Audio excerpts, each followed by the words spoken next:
This is the community analysis of Seminole, Florida, presented by Elizabeth Hood, Jennifer Matiliano, and Margaret Wen. This presentation will include a brief history of Seminole. The analysis of the city of Seminole will review the structure, population, health-related resources, environment, and government system. In closing, community issues or needs will be discussed.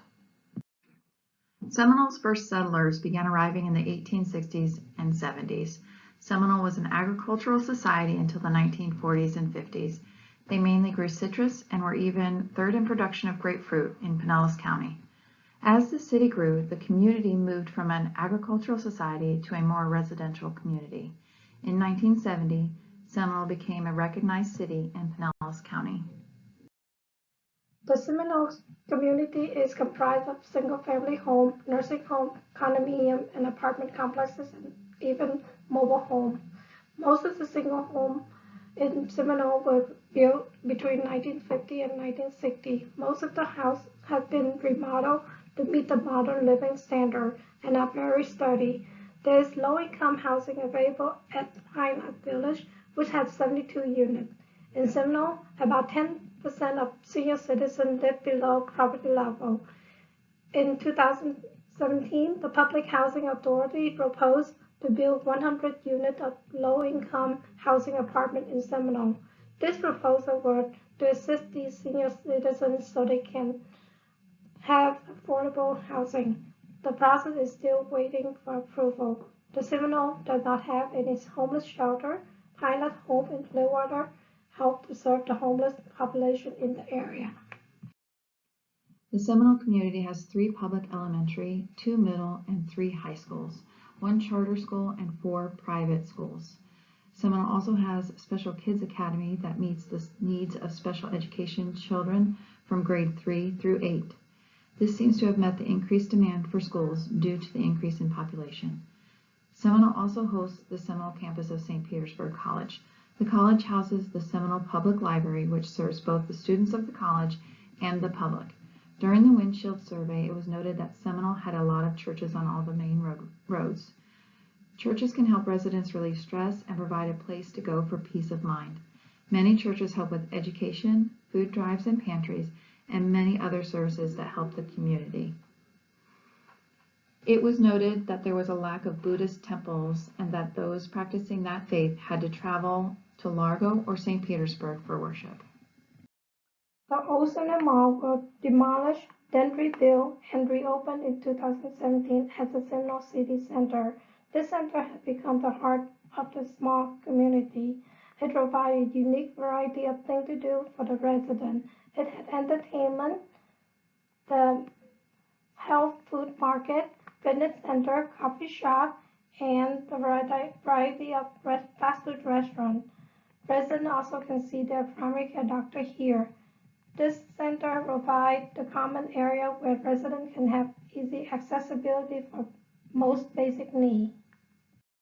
Most Seminole residents commute by personal cars. There is public bus transportation available to get around the community and beyond. All the buses have wheelchair accessibility, making it easier for the disabled to use. Residents also have access to many ride services, including Uber, Lyft, and CareRide for their convenience to get where they need to go. This multitude of transportation options seem adequate for the community. According to the United Census Bureau, the population in the city of Seminole in 2018 was 17,233 and the population density was 3,381.7 per square mile. The number of deaths is higher than the number of births according to the Florida Public Health in 2018. Seminole City has 9% increase in population for the last 10 years. The population of Seminole is dominated by people ages 65 years old and above. This is 12.6% above the state level. Of the people in Seminole, 49% are employed and 9.4% living below the poverty level, but only 1% of the population receiving public assistance. This might be because of lack of public assistance services located in the community. Chlamydia is the #1 communicable disease in Seminole City, followed by gonorrhea and HIV. The leading causes of death in Seminole are heart disease, followed by cancer and chronic respiratory failure. Recent research, according to the article of Blood Pressure, Heart Disease, and Lifestyles in the Elderly, shows that the non-communicable chronic diseases mainly affect the older population. As Seminole has an increased percentage of elderly, this could lead to many functional impairments that could affect their quality of life. Seminole community has a large number of senior citizens. This can mean an increase of chronic medical issues for the population, including heart disease, stroke, and diabetes, just to name a few. To meet the needs of the community, there are a lot of family primary care offices, urgent care, and walk-in clinics. Seminole does not have its own inpatient hospital. Residents need to go to neighboring cities like Largo, Clearwater, or St. Petersburg if they want to be seen or treated in a hospital. Parts of Seminole are very close to the Bardmore Emergency, which is a standalone emergency center in Largo. They can take care of minor treatments like laceration repairs, giving breathing treatments, or getting an x-ray for a broken bone. For those that need to be admitted, though, they must be transferred out. This facility is not equipped for major trauma. This could mean a delay of care if a person went there first for medical care. Seminole residents who have mental issues need to go to Largo Medical Center. At Largo Medical Center, they provide services for many behavioral issues, including depression, bipolar disorder, anxiety, and addiction problems. Seminole does have the Boley Center, which is a rehabilitative addiction facility for the homeless veterans. There are many nursing homes and assisted living facilities to meet the demands of the increased senior population in this community. Healthy People 2020 Initiative OA2 refers to increasing the number of older adults who are up to date on the core preventative services.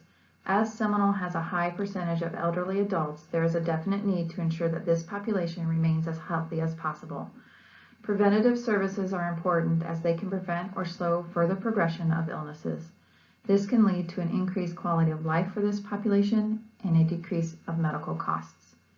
Initiative HDS 1 through 3 involves increasing the overall cardiovascular health of the American population and decreasing deaths caused by heart disease and stroke.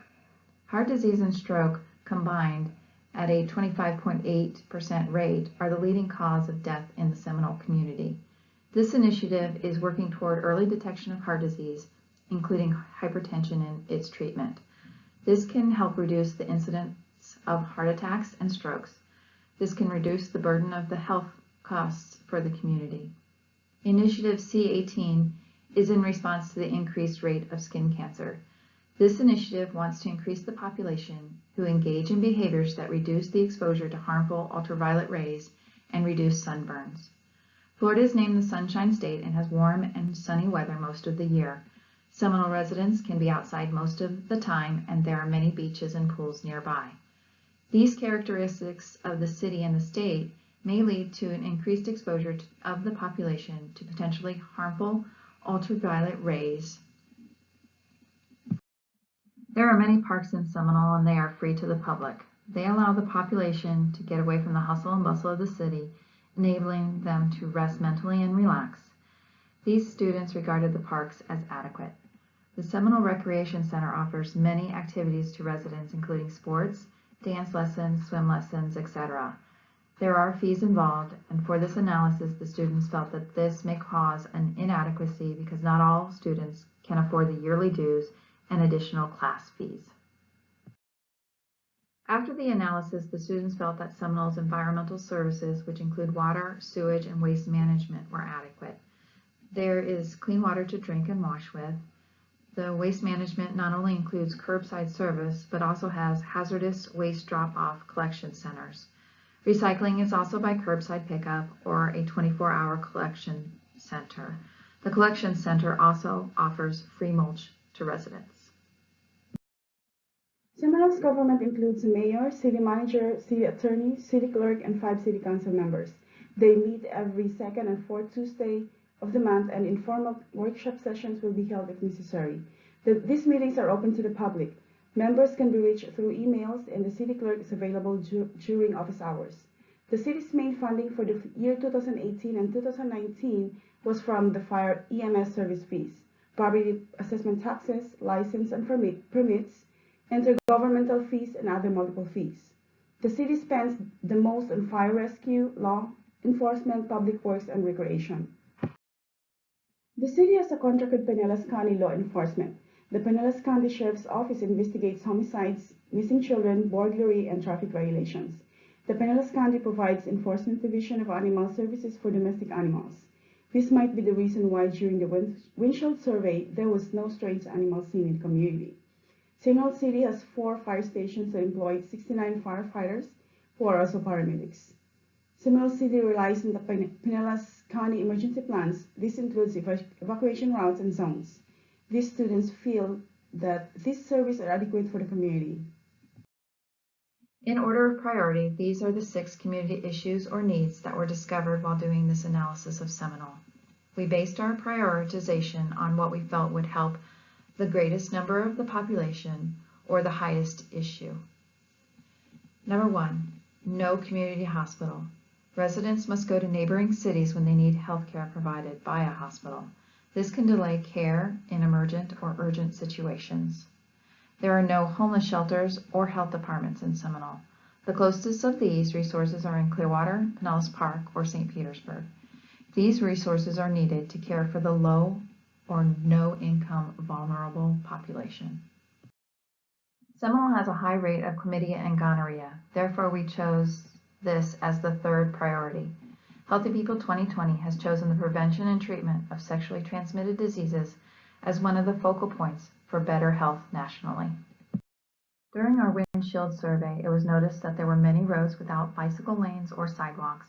This is a public safety concern for pedestrians who need to travel and share these roads with motor vehicles. After talking with Seminole residents, some complained about lack of adequate street lighting on several roads. This is also a public safety concern because lack of lighting can lead to increased accidents. As the windshield survey was being conducted, it was noted that there were many fast food restaurants and bars along many of the Seminole roadways. There did not seem to be many health food options.